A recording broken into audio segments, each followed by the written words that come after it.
শেষ পর্যন্ত জাহাঙ্গীরনগর বিশ্ববিদ্যালয়ে জাকসুর ফলাফল প্রকাশ করেছে প্রশাসন।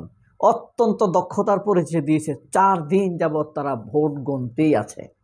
আচ্ছা, বলতে পারবেন এই যে পাগলা মাজারে কি পরিমাণ টাকা আসে? তারা এই টাকাগুলা গণে না, গণে আবার ব্যাংকে জমা রাখে না। তারা তো আরও দক্ষতার পরিচয় দেয়। পাগলা মসজিদের খাদেম আবু সুফিয়ান, আপনারা আবার মাজার অংশের বললেন না, মসজিদের পার্ট একটা, মাজারের আরেকটা। যাই হোক, শেষ পর্যন্ত এত কিছু না বলেও জাহাঙ্গীরনগর বিশ্ববিদ্যালয়ের ফলাফল প্রকাশ পেয়েছে। এখানে ভিপি হয়েছেন আব্দুর রশিদ জিতু, স্বতন্ত্র। শিবির কিন্তু ভিপি হিসাবে জিতে নাই। তাকে অভিনন্দন, অনেক ভালোবাসা, শুভেচ্ছা। তীব্র তুমুল গণতান্ত্রিক প্রতিদ্বন্দ্বিতার মাধ্যমে তিনি ভিপি নির্বাচিত হয়েছেন। শিবিরের যিনি হেরে গিয়েছেন তাকেও আন্তরিক অভিবাদন। তিনি ছাত্রদলের মতো বৎসা করেননি, খারাপ ব্যবহার করেননি, না মেনে নেওয়ার মতো অভদ্রতা দেখাননি। হারুক শিবির, শিবির সবখানে জিতবে এমন তো কোনো কথা নাই। জিএস হিসাবে জিতেছেন সাধারণ সম্পাদক মাজহারুল ইসলাম শিবির, তিনি শিবির থেকে জিতেছেন বিপুল ভোটে। শিবিরের চাইতে ভিপির চাইতে বেশি ভোট পেয়েছেন।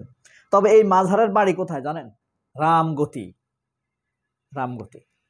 তারপরে আপনার এজিএস হয়েছে ফেরদৌস আল হাসান, তাও শিবির।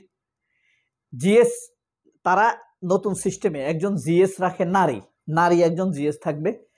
আয়েশা সিদ্দিকা মেঘলা, তাও তিনি এই ভিপি প্যানেল থেকে। শিক্ষা ও গবেষণা সম্পাদক, তাও ভিপি। পরিবেশ ও প্রকৃতি সংরক্ষণ বিষয়ক সম্পাদক, তাও ভিপি। সাহিত্য প্রকাশনা সম্পাদক, সেটাও শিবির। সাংস্কৃতিক ও সম্পাদক মহিবুল্লাহ শেখ জিসান, স্বতন্ত্র, ইনি হয়েছেন স্বতন্ত্র। তারপরে সহ সাংস্কৃতিক সম্পাদক মোহাম্মদ বোরহান উদ্দিন, তিনি শিবির প্যানেল। নাট্য সম্পাদক মোহাম্মদ রুহুল ইসলাম, তিনি শিবির প্যানেল। ক্রিয়া সম্পাদক মাহমুদুল হাসান, স্বতন্ত্র। সর্বমোট প্যানেল হলো আপনার 25 জনের। এর মধ্যে 20 জনে শিবিরের প্যানেল থেকে জিতেছে বলে আপাতত দৃষ্টিতে বেসরকারি রেজাল্টে দেখা গিয়েছে। এখন ফ্যাক্ট কথা সেটা না। এই বছর নারায়ণগঞ্জে এই যে পাগলা মসজিদে কত টাকা পাওয়া গেছে জানেন? 12,09,32,200 টাকা। বুঝলেন? 12,09,32,200 টাকা। এই সবগুলো টাকা যদি 1000 টাকার নোট হয়, 100টাতে 1 লক্ষ টাকা, আর 10,000 হইলে 1 কোটি টাকা। তাইলে 12 কোটির জন্য 1,20,000 1,20,000 নোট গুনতে হয় এই নারায়ণগঞ্জের পাগলা মসজিদে। অর্থাৎ 8 বস্তা টাকা, 1,20,000 নোট 1000 টাকার যদি হয়। কিন্তু মসজিদগুলোতে, মাজারগুলোতে মানুষ 1 টাকা দেয়, 2 টাকা দেয়। আমরা যদি সেই হিসাব করি তাহলে প্রায় 50-40 1 কোটি নোট গুনতে হয় না, 1 টাকা 2 টাকা করে। সেই নোট মাদ্রাসার ছেলেরা, ইমাম সাহেব, খাদেম সাহেব গুনে ফেলে 7-8 ঘন্টার মধ্যে। গুনে 8-9 বস্তা করে ব্যাংকে জমা দিয়ে দেবে। আর 8000 ভোট জাহাঙ্গীরনগর ইউনিভার্সিটির ঢং কুয়ারার ভিসি কামরুল হাসান গুনতে পারতে না, গত 3 দিন চলে গেছে। সাংবাদিকদের কি অবস্থা জানেন? না পারছে প্যান্ট বদলাতে, না পারছে শার্ট বদলাতে। গত 3 দিন 72 ঘন্টার যাবৎ একই শার্ট একই প্যান্ট তাদের চলছে।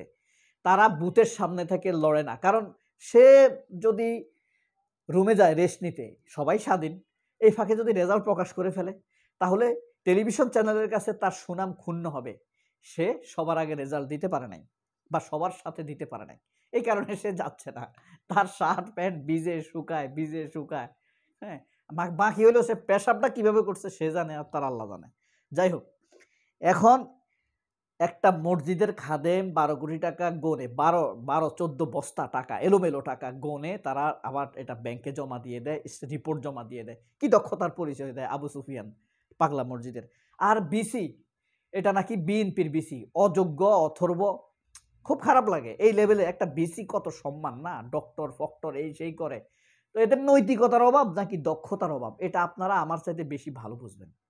আমার ধারণা এদের নৈতিকতার অভাব। নৈতিকতার অভাব হলে আপনি যত মেধাবী হোক, হ্যাঁ, এদেরকে চট থাপ্পড় দেওয়া উচিত। এরা কোনো সম্মান প্রাপ্য না। অনৈতিক লোক সম্মান প্রাপ্য না। ঠিক আছে? কারণ হলো কি, অনৈতিকতার চাইতে বোকামি ভালো। যুদ্ধক্ষেত্রে আপনি ছাড় দিয়ে, এটা যুদ্ধক্ষেত্র না। কামরুল হাসান কি করছে এটা? এই অসভ্য মানুষকে কত কষ্ট দিছে, সারা দেশের মানুষকে অবজ্ঞা করছে, অনৈতিকতার চর্চা করছে, সরকারের বদনাম করছে, সে তার পার্টির বদনাম করছে। কার নির্দেশে? ভারতের নির্দেশে নাকি তার নেতার নির্দেশে? এটা কোনো হইতে পারে? ৮,০০০ ভোট স্বেচ্ছাসেবী অনেকগুলারে নিয়ে আসলে তো এটা গণা শেষ হয়ে যেত, যাইতো না? তো যাই হোক, এখন আমার একটা প্রস্তাব আছে।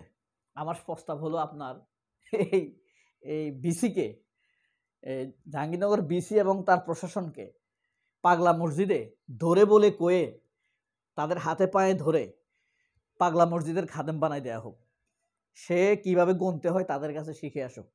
আর পাগলা মসজিদের খাদেমকে এত ছোট মনে করেন না, তিনিও ইউনিভার্সিটি লেভেলের পড়ুয়া লোক। তাকে এনে জাহাঙ্গীরনগরের বিসি বানানো হোক বা ইনচার্জ বানানো হোক, লেভেল অফ হেড বানানো হোক।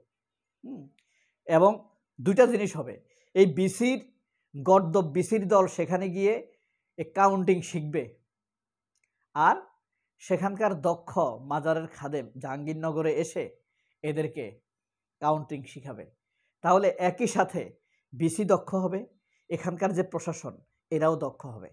প্রস্তাবটা আপনার কেমন লাগে? এই ক্ষেত্রে আপনারা উন্মুক্ত এবং স্বাধীন, আমাকে যথেষ্ট গালি দিতে পারেন যদি আমার প্রস্তাব পছন্দ না হয়, যদি এই পর্যন্ত ভিডিও দেখে থাকেন। ঠিক আছে? কারণ তোমরা ওই যে এরা আছে মাদ্রাসা বলে বলে মানুষকে চিরকাল অবজ্ঞা করে আসছে, যে বিশেষ করে জাহাঙ্গীরনগরের লোকেরা নিজেদেরকে এলিট যারা ভাবে। আপনারা কি জানেন রাশেদ খান মেনন মাদ্রাসার ছাত্র? বিশিষ্ট চলচ্চিত্রকার তানভীর মোকাম্মেল, ওই যে রোড অ্যাক্সিডেন্টে মারা গেছে, সে মাদ্রাসার ছাত্র। এটা কি আপনারা জানেন? তানভীর মোকাম্মেল মাদ্রাসার ছাত্র, কওমি মাদ্রাসার ছাত্র। যাই হোক, মাদ্রাসা মানে অবহেলা করতে নেই। এরপরে আপনি দেখেন তাহলে কি হবে, একজন আপনি বাংলাদেশের যে এই যে সেরা ব্যাংকটা হিসাবে এখন তো ভুয়া হয়ে গেছে, সেরা পর্যায়ে নিয়ে গেছে ইসলামী ব্যাংকে কারা? যেটার 80% মাদ্রাসা পড়ুয়া। তাদের মধ্যে নৈতিকতা আছে, আবার তাদেরকে দক্ষ হিসাবে গড়ে তুলছে। তারা এই ব্যাংকে কোথায় নিয়ে গেছে বুঝতে পারছেন?